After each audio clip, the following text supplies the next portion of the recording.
যারা রিজেক্টেড হইছেন, আমাকে অনেকে মেসেজ দিতেছেন যে, "ভাই আমি রিজেক্টেড হইছি। কি করব? নেক্সট সেমেস্টারে কি এপ্লাই করব, কি করব না?" বা আমি একটা সাজেশন মানে আমি সাজেশন দেওয়ার কেউ না। বাট আমার মনে হয় যে আমি যদি আপনাদের জায়গায় হইতাম, I would be strict with my dream. আমার যে স্বপ্ন আমি ওইটার সাথে স্ট্রিক্ট থাকতাম। চেষ্টা করতে থাকতাম অ্যান্ড সবচেয়ে বড় জিনিস আল্লাহর কাছে চাইতে ভুল করবেন না।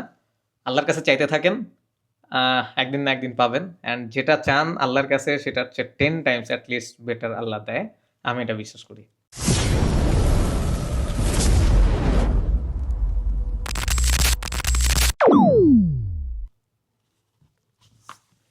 আসসালামু আলাইকুম। ভেরি রিসেন্টলি কিং ফাহাদ ইউনিভার্সিটির রেজাল্ট পাবলিশ হইছে। যারা নেক্সট সেমিস্টারের জন্য অ্যাপ্লাই করেছেন অলরেডি, ডাইরেক্ট পিএইচডি বা রেগুলার পিএইচডি বা মাস্টার্স যেটাতেই যে অ্যাপ্লাই করেছেন, রেজাল্ট অলরেডি পাবলিশড। অনেকে অনেকদিন ওয়েট করছে, যে ওয়েটিং লিস্টে ছিল হয়তো অনেকে, আর অনেকে রেজাল্ট পায় নাই। বাট এখন সবার রেজাল্ট দেওয়া শেষ। মানে যে রিজেক্টেড হয়েছে ও রিজেক্টেড ইমেল পাইছে, যে অ্যাকসেপ্টেড সে অ্যাকসেপ্টেড ইমেল পাইছে। এখন বাকিটা হচ্ছে ভিসা প্রসিডিউরের জন্য। সো আমি এই ভিডিওটা বানাচ্ছি মূলত আমার কয়েকজন ভাই ব্রাদারের জন্য বা কয়েকজন ফ্রেন্ডের জন্য, যারা আমার কয়েকটা ফ্রেন্ড এই সেমিস্টারে অ্যাপ্লাই করছে। আনফর্চুনেটলি একজনেরও হয়নি এখানে পিএইচডিতে। এটা হ্যাঁ, রিজেকশন শব্দটা শুনতে খারাপ লাগে, আর এটা অ্যাকসেপ্ট করতে তো আরও খারাপ লাগে।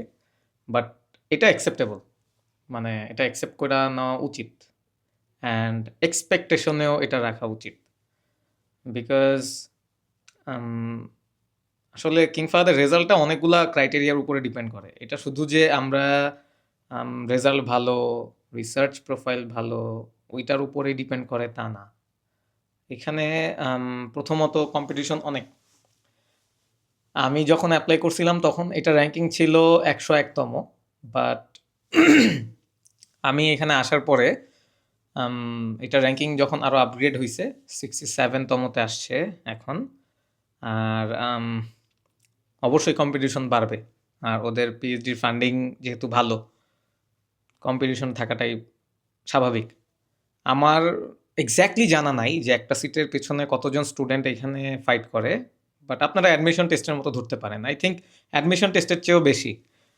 অ্যাডমিশন টেস্টে এমন অনেক সিট আছে, অনেক ইউনিভার্সিটিতে একটা সিটের জন্য 40-50 জন ফাইট করে, বাট এখানে আমার মনে হয় তার চেয়েও বেশি সামহাউ।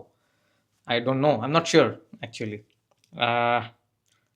আর আরও কয়েকটা ক্রাইটেরিয়া আছে, যেমন আপনার রেকমেন্ডেশন লেটারটা কে দিচ্ছে আপনার জন্য, তারপরে হচ্ছে যে আপনার সিজিপিএ কেমন, ইভেন আপনার প্রত্যেকটা কোর্সের সিজিপিএ ওরা চেক করে, মানে জিপিএ চেক করে। যেমন ধরেন যে আপনি সাইবার সিকিউরিটিতে অ্যাপ্লাই করবেন, সো আপনার সাইবার সিকিউরিটি রিলেটেড যে কোর্সগুলো আছে ওগুলাতে আপনি আন্ডারগ্রেডে কী পরিমাণ রেজাল্ট করছেন, ওগুলোর রেজাল্টটাও ম্যাটার করে এখানে।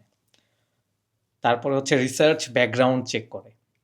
আবার হচ্ছে অনেকে প্রফেসরের থ্রুতে অ্যাপ্লাই করে, বাট আই থিঙ্ক ওইটাই মেন না। সেন্ট্রাল যে অ্যাপ্লিকেশন অ্যান্ড সেন্ট্রাল যে ইন্টারভিউ ওইটাও ম্যাটার করে। আমার একটা ফ্রেন্ড, খুব ক্লোজ ফ্রেন্ড, ও আইইউটির একজন লেকচারার। ও হচ্ছে প্রফেসর। আমার মানে আমি সাজেশন করছিলাম যে আগে প্রফেসরের থ্রুতে অ্যাপ্লাই করতে। প্রফেসর ম্যানেজ করছে, প্রফেসরকে কনভিন্স করছে, দেন এখানে সেন্ট্রালি অ্যাপ্লাই করছে। বাট ওর রিজেকশন আসছে। এখানে নাথিং টু ডু, কিছু করার নাই। এখন যেটা হয়েছে যে আমি যদি আপনাদের কিং ফাহাদের একটা রিয়েল এক্সাম্পল বলি, আমার একটা পাকিস্তানি ফ্রেন্ড আছে। ও আমার সাথে, ও লন্ডন থেকে পড়ছে, লন্ডনে থাকছে, লন্ডনে চাকরিও করছে অনেকদিন, ওইখানে পড়তে আসছে।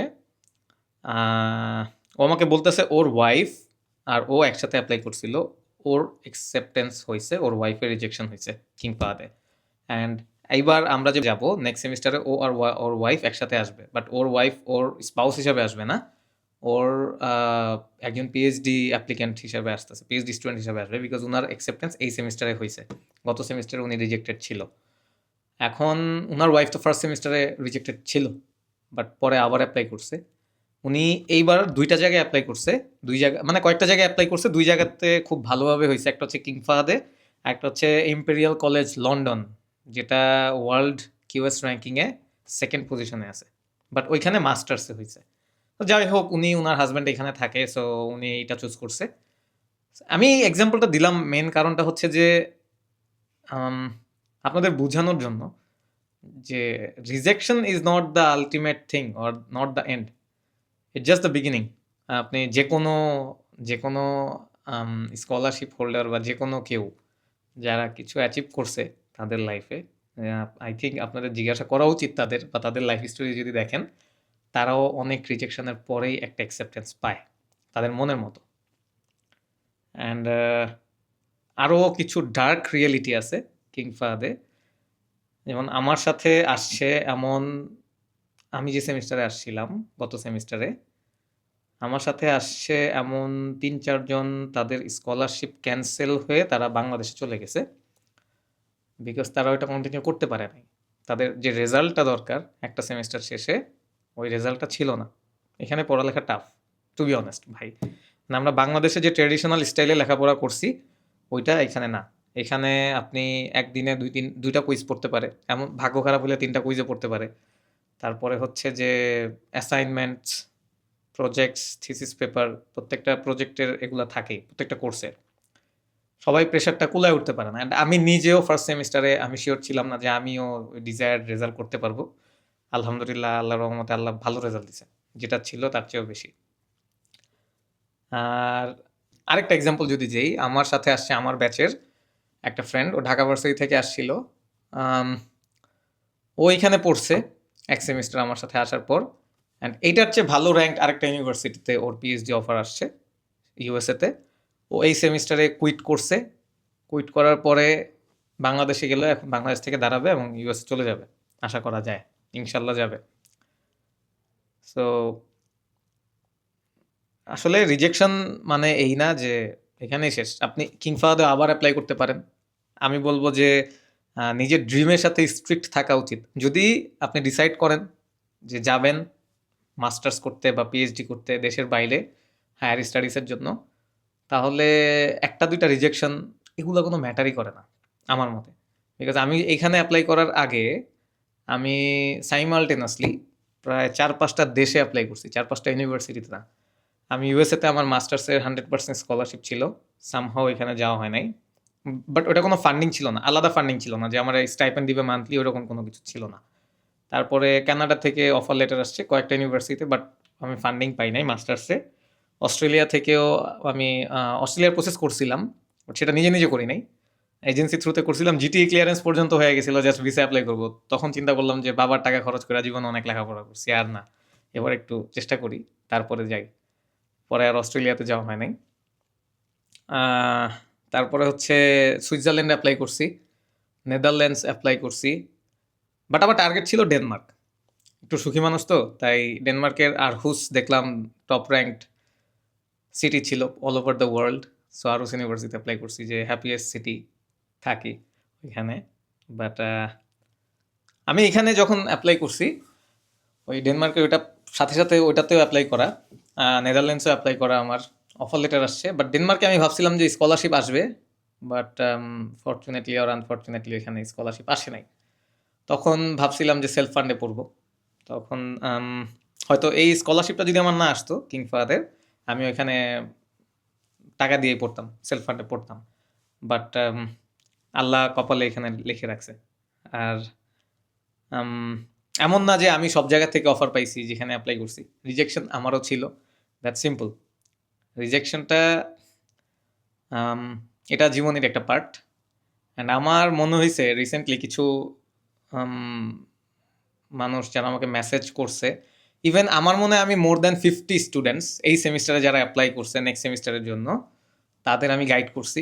বিকজ আমি এত ফেমাস মানুষ না, আমার ইউটিউবের থ্রুতে তারা আমাকে রিচ করে অ্যান্ড তারা জানতে চায় যে কীভাবে অ্যাপ্লিকেশন। আমি বলছিলাম একটা প্লেলিস্ট দিব টোটাল অ্যাপ্লিকেশন করার, বাট প্লেলিস্ট দিতে পারিনি আমার ব্যস্ততার কারণে।